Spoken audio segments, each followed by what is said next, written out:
Saudara-saudariku, Bapak Ibu, adik-adik yang terkasih, para sahabat Yesus di Paroki Santo Yosef Medari dan Stasi Santo Thomas Yegan, dan juga para sahabat Yesus dimanapun Anda berada, pada hari Minggu tanggal 30 Agustus 2020 kita akan merayakan perayaan Ekaristi hari Minggu biasa yang ke-22. Marilah kita merenungkan sabda Tuhan yang kita dengarkan pada hari itu dan mohon berkat kekuatan agar sabdanya meresap, mengakar, dan akhirnya berbuah bagi hidup kita yang seturut dengan kehendak Tuhan. Marilah kita mengawali permenungan kita dengan berdoa. Dalam nama Bapa, Putra, dan Roh Kudus. Amin. Allah yang Maha Kuasa, Engkaulah sumber dan asal segala yang baik.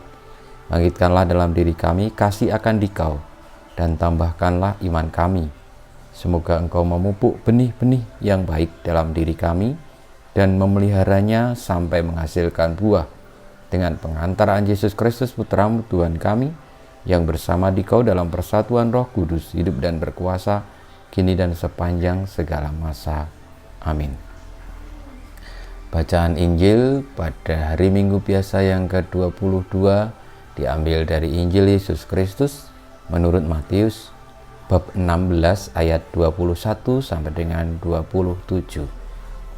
Sekali peristiwa Yesus menyatakan kepada murid-muridnya bahwa ia harus pergi ke Yerusalem dan menanggung banyak penderitaan dari pihak tua-tua, imam-imam kepala dan ahli-ahli Taurat, lalu dibunuh dan dibangkitkan pada hari ketiga.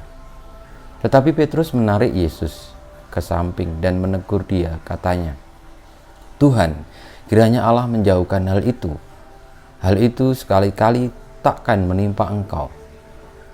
Maka Yesus berpaling dan berkata kepada Petrus, "Enyalah iblis, engkau suatu batu sandungan bagiku, sebab engkau memikirkan bukan yang dipikirkan Allah, melainkan yang dipikirkan manusia."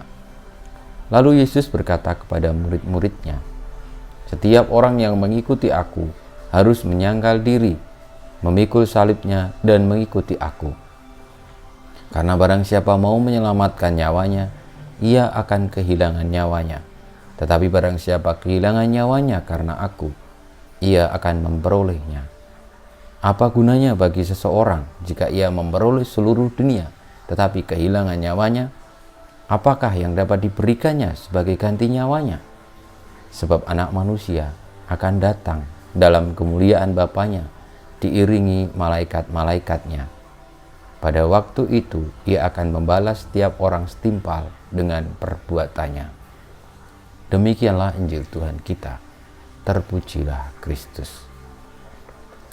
Saudara-saudariku yang terkasih, pada permenungan dari sabda Tuhan yang kita dengarkan baru saja tadi, saya merasakan bahwa Tuhan Yesus ini sungguh luar biasa, hebat.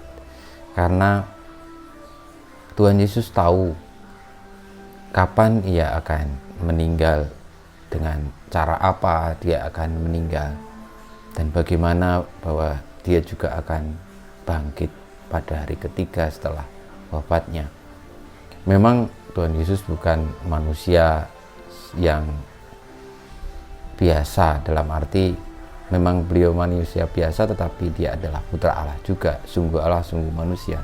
Maka sewajarnya lah Tuhan tahu akan apa yang menimpa dan akan bagaimana akhir hidupnya, dalam arti sebagai manusia di dunia ini. Dan sebagaimana Petrus yang menarik Yesus ke samping dan menegur, persis itu yang dipikirkan oleh manusia, bahwa setiap manusia di dunia ini pasti tidak menghendaki dirinya celaka atau mendapatkan penderitaan, bahkan meninggal dengan hina. Lalu Petrus sebagai murid Tuhan Yesus, karena dia berlaku heroik sebagai seorang manusia, tentu mengatakan bahwa itu tidak akan mungkin terjadi. Karena ada Petrus, ada murid-muridnya di samping Yesus, maka mereka yang akan melindungi dan akan menjaga Tuhan Yesus jangan sampai seperti itu. Tetapi justru pemikiran seperti inilah yang dikritik Tuhan Yesus dan semprot dengan tegas bahwa itu yang menjadi pemikiran manusia, bukan apa yang dipikirkan oleh Allah. Saudara-saudariku, dari kata-kata Tuhan Yesus ini saya belajar banyak hal. Memang lalu diikuti oleh sabda Tuhan Yesus yang berikutnya tentang barang siapa yang mau mengikuti Dia, menyangkal diri, memanggul salibnya, berani kehilangan nyawa.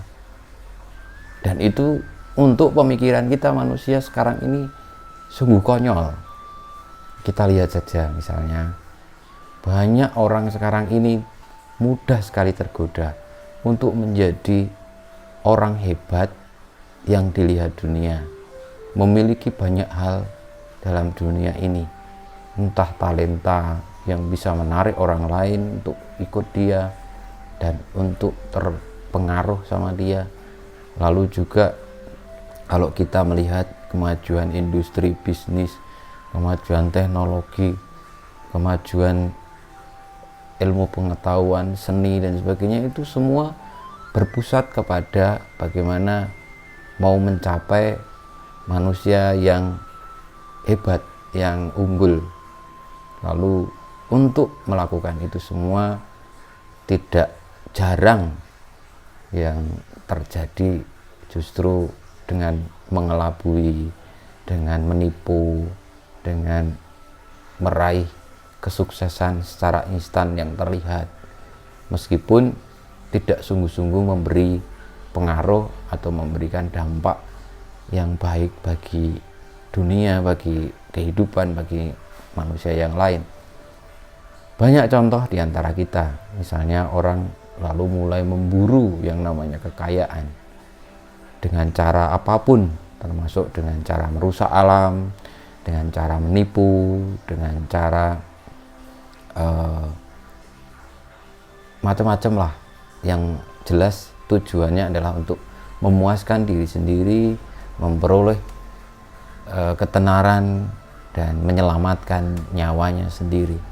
Tetapi Yesus mengatakan dengan jelas bahwa itu semua akan berlalu, dan yang pantas untuk mengikuti Dia atau yang akan mengikuti Dia adalah orang yang mau menyangkal diri, memanggul salib, dan juga lalu kehilangan nyawanya. Ini sebuah ajakan yang sungguh istimewa, yang seringkali tidak mudah kita pahami karena kita manusia. Sebagaimana pemikiran Petrus tadi, tentu kita tidak rela juga kalau orang yang kita sayangi mengalami seperti itu.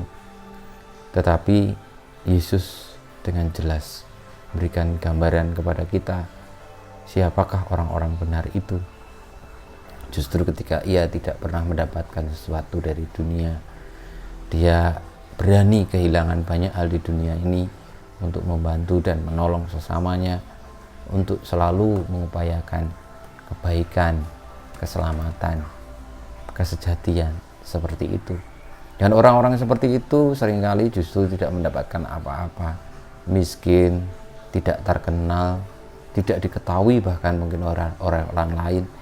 Dan juga lalu kadangkala kalau yang benar-benar setia kepada kebenaran, lalu dia harus berhadapan dengan orang-orang yang benci karena kebenaran itu terlalu menyakitkan. Dan dengan kebenaran itu, orang-orang yang tadinya ingin meraih segala macam kepuasan lalu tidak mendapatkannya atau terhambat, maka orang-orang seperti itu hendaknya harus dilenyapkan. Dan beberapa kali terjadi orang-orang yang membela kebenaran justru harus berhadapan dengan penderitaan, penjara, dan kematian. Nah, saudara-saudariku, teman-teman yang terkasih, kiranya sabda Tuhan ini sangat jelas. Dalam dunia sekarang ini, marilah kita mau mengikuti arus yang besar, yang mau mencari berlomba-lomba tentang ketenaran, tentang harta, tentang kemenangan, tentang nama besar yang tampak kelihatan di luar, atau orang yang tidak kelihatan, orang yang mungkin dia sederhana sekali tetapi tetap setia, menjadi inspirasi bagi kita bagaimana kebenaran itu meskipun menyakitkan akan membawa kepada kebahagiaan, akan membawa kepada masa depan yang baik. Juga Sebagai contoh misalnya, pengalaman saya baru-baru ini diberitahu di Kalimantan yang dulu tempat saya bertugas, yang dulunya sebuah kampung itu dialiri sungai yang bersih, tempat mandi, mencuci dan segalanya untuk di situ termasuk bisa untuk dikonsumsi, tapi karena kerakusan beberapa orang, keserakahan beberapa orang, lalu menambang emas dan air sungainya menjadi keruh.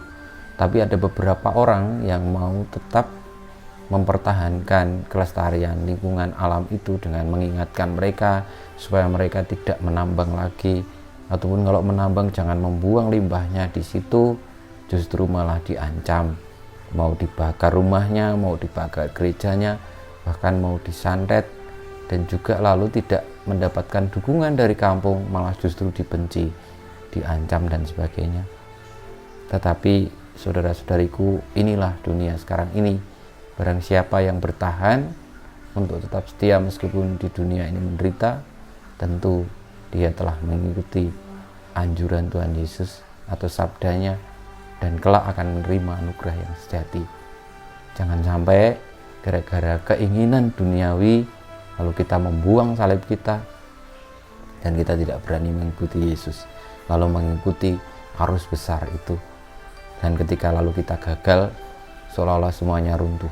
Padahal kalau kita gagal meraih itu semua, justru kita diingatkan untuk ikhlas, untuk lebih mendapatkan yang sejati, yakni seperti Yesus yang tadi sudah mengatakan bahwa dirinya akan dibunuh oleh tua-tua, oleh hukum ahli Taurat, dan juga oleh mereka yang dianggap punya nama, punya posisi di Israel sana.